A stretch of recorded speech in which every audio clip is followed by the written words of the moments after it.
An ordinary grocery trip turns into an unforgettable showdown when an elderly woman tells a young black man to go back to Africa. What he says next doesn't just silence the room, it changes everything. The grocery store was alive with the hum of daily errands. Shoppers pushed their carts through the aisles, some lost in thought, others chatting quietly. It was a sunny afternoon in a small neighborhood in Ohio, a place where everyone seemed to know everyone. But today, the usual flow of routine would break in the most unexpected way. Near the produce section, an elderly woman, probably in her late 70s, stood adjusting her glasses.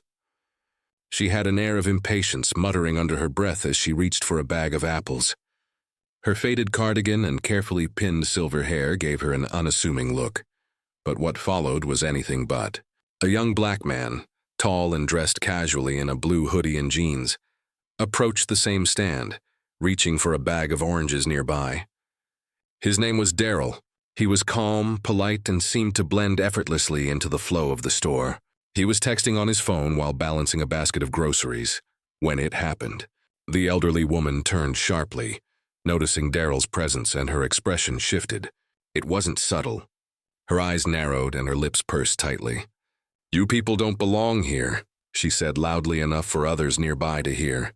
Daryl froze, his fingers hovering over his phone. When he looked up, she continued, her tone sharp and cutting. "Why don't you go back to Africa where you came from?" The air seemed to thicken. A couple of shoppers nearby stopped in their tracks. Some exchanged uncomfortable glances while others pretended not to hear. The rhythm of the store halted, replaced by an awkward silence that stretched far too long. Daryl's initial reaction was shock. His brow furrowed, and for a moment it looked like he might say something immediately. But he didn't. Instead, he took a slow breath, his face unreadable, as though he was weighing every possible response. The woman, still clutching her apples, stood her ground, unapologetic and firm. The tension was palpable, and everyone within earshot could feel it. A young mother quickly steered her child away, while an older man near the potatoes glanced nervously at Daryl, waiting to see what he would do. The silence that followed was heavier than any words, setting the stage for what would come next. For a moment, Daryl stood completely still, his hand gripping the handle of his grocery basket. The world around him seemed to shrink, every sound in the store muffled, every face turned in his direction. The weight of the woman's words hung in the air like a bad smell no one could escape. The elderly woman didn't back down. Her stance was defiant, as though she expected no argument. She adjusted her cardigan with a huff, her chin lifted in a way that dared him to respond. A young employee stacking bananas a few feet away froze mid-motion, unsure whether to step in or stay out of it. A cashier craned her neck to get a better view. The growing crowd didn't move closer, but they didn't leave either. They were witnesses now, like it or not. Daryl glanced at the woman, his face calm but his eyes full of thought. 1,000 responses raced through his mind. He could lash out, yell, or storm off, but none of those options felt right. The tension pressed on him like a weight, but instead of breaking, he allowed himself a moment to breathe. He shifted his basket to his other hand and straightened his posture, his presence growing larger in the silence. His voice, when it came, was calm but deliberate, cutting through the awkward atmosphere. "Ma'am," he began, his tone measured, "do you even realize what you just said?" His question wasn't accusatory. It was reflective, almost like he was giving her a chance to think about her words. But she didn't seem interested in reflection. "I said what I said," she snapped, her voice rising. "This is my country. People like you don't belong here." That was it.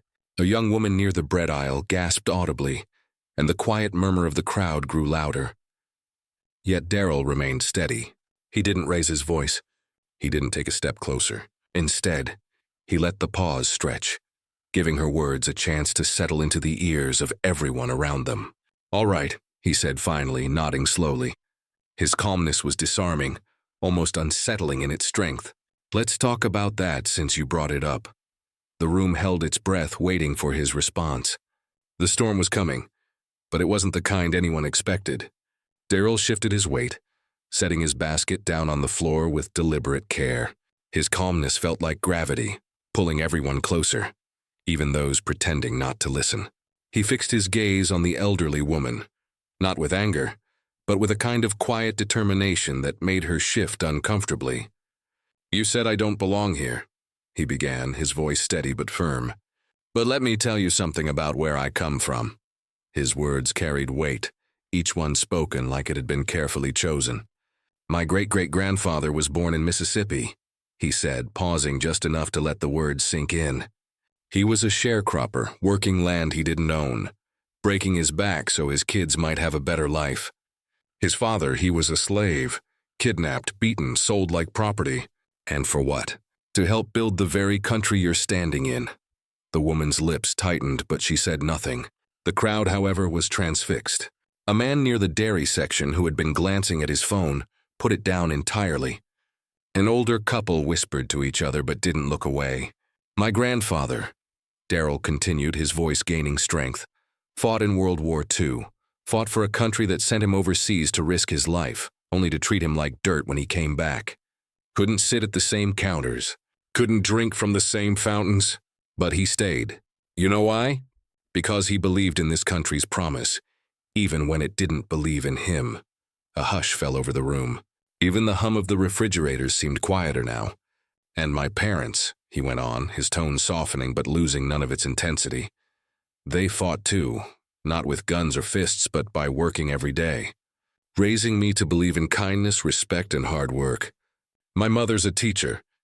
Would you like me to continue punctuating the rest of the story from here? She spent her whole life helping kids, no matter what they look like. My father, he's a mechanic, the kind of man who'd stop on the side of the road to help someone like you if your car broke down." He let the words settle before continuing, his eyes still locked on hers. "So you're telling me I don't belong here? That I should go back to Africa?" He shook his head slightly, his voice now carrying a hint of sadness. "Ma'am, I am as much a part of this country as you are, maybe even more, because my family paid the price for it in blood, sweat, and tears." The elderly woman's face flushed, her hands trembling slightly as she clutched her apples. She opened her mouth as if to respond, but stopped, her words catching in her throat. Darryl took a step back, his composure unshaken. "I could have walked away," he said, addressing the entire crowd now. "But what good would that do? Ignorance doesn't get better in silence. It's up to all of us to be better than this, to be better than words like those." The weight of his words lingered, but the story wasn't over yet. The crowd's reaction would speak louder than anything else. The silence after Darryl's words was almost deafening. For a moment no one moved. The elderly woman's face was a patchwork of emotions. Anger, embarrassment, and something deeper, something that looked almost like shame. She glanced around the crowd as if searching for an ally, but none came. A middle-aged man with a baseball cap stepped forward. "He's right," the man said, his voice breaking the quiet. "We've got to be better than this." His words seemed to break a spell. An older woman near the frozen foods aisle nodded. "My dad fought in that same war," she said softly, her voice trembling. "He always said the only color that mattered was the red on the flag." The murmurs began to grow. A young cashier, no older than 20, called out from her station. "I've never seen anyone handle something like that so gracefully. Thank you."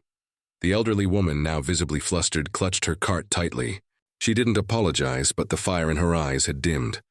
Her voice, when it finally came, was quieter, almost pleading. "I didn't mean," she started but stopped herself. Darryl turned back to her, his expression softer now. "It's not about what you meant," he said gently. "It's about how it came across. Words matter. Actions matter even more." A man from the deli counter clapped, slowly breaking the tension. It was hesitant at first, but then others joined in, the sound swelling into something undeniable. People clapped not just for Darryl's words, but for the courage it took to confront hate with dignity. The elderly woman looked around one last time, her face pale before quietly wheeling her cart toward the exit. As she walked away, a few people moved to comfort Darryl. One woman placed a hand on his shoulder and said, "Thank you for saying what needed to be said." Darryl smiled faintly, lifting his basket back into his hand. "Sometimes," he said, almost to himself, "it's not about winning or losing. It's about making sure people hear the truth." The crowd slowly dispersed, the tension in the air replaced by a sense of reflection. Some looked inspired, others thoughtful. But everyone seemed changed in some small way. The moment had passed, but the impact of Daryl's words was far from over. What happened next would leave a lasting impression. As the crowd returned to their routines, the atmosphere in the grocery store felt different, quieter, more thoughtful. Daryl finished his shopping, his steps measured as if he were processing everything that had just happened. The weight of the moment hadn't shaken him, but it had left him reflective. At the checkout line, the young cashier who had spoken up earlier scanned his items with a shy smile. "What you said back there," she hesitated, then continued, "it meant a lot. People don't always stand up like that, especially with such grace." Daryl smiled back, his tone warm. "Sometimes grace is the only way to break through. Anger just builds walls." Outside, the sun was beginning to set, casting long shadows across the parking lot. As Daryl walked to his car, he noticed the elderly woman sitting in hers, gripping the steering wheel tightly. For a moment, he thought about walking over to her, but decided against it. Some lessons take time to settle, and he had already said what needed to be said. Later that evening, Daryl sat with his father at the kitchen table, recounting the day's events. His father, a man of few words, listened intently, his hands folded on the table. "You did the right thing, son," his father said finally. "Not just for yourself, but for everyone who was watching. People like her. She might not change overnight, but you planted a seed. That's all you can do sometimes. Plant the seed and let it grow." Daryl nodded, his father's words resonating deeply. He realized that while the encounter had been uncomfortable, it was necessary. Ignorance doesn't change unless it's confronted, and silence only allows it to fester. Across town, the elderly woman sat at her dining table staring at the untouched plate of food in front of her. Daryl's words replayed in her mind, each one cutting through the armor of her assumptions. She thought of her own grandchildren, of the world they were growing up in, and for the first time she felt a pang of something unfamiliar: doubt. In the days that followed, the story of what had happened at the grocery store spread through the neighborhood. People talked about Daryl's response, his courage, and the dignity with which he handled the situation. It became more than just an incident. It became a lesson, a reminder of the power of words and the importance of standing up for what's right. Daryl didn't seek attention for what he'd done, but his actions rippled through the community in ways he hadn't expected. Strangers approached him with gratitude, sharing their own stories of prejudice and resilience. His quiet stand had sparked conversations that had long been avoided. The elderly woman, too, began to change. It wasn't immediate, but she started to question the beliefs she had held for so long. She didn't know if she'd ever see Daryl again, but if she did, she hoped she'd have the courage to apologize. Moments like these remind us of the power of kindness, strength, and truth in the face of ignorance. They teach us that standing up doesn't always mean shouting. It can mean speaking calmly, with conviction, and letting the truth do the rest. To everyone watching, let this be a reminder. Your words and actions matter. They can hurt, or they can heal. They can divide, or they can unite. If this story moved you, don't forget to like, subscribe, and share. Together, we can spread messages of hope, courage, and understanding to create a better world.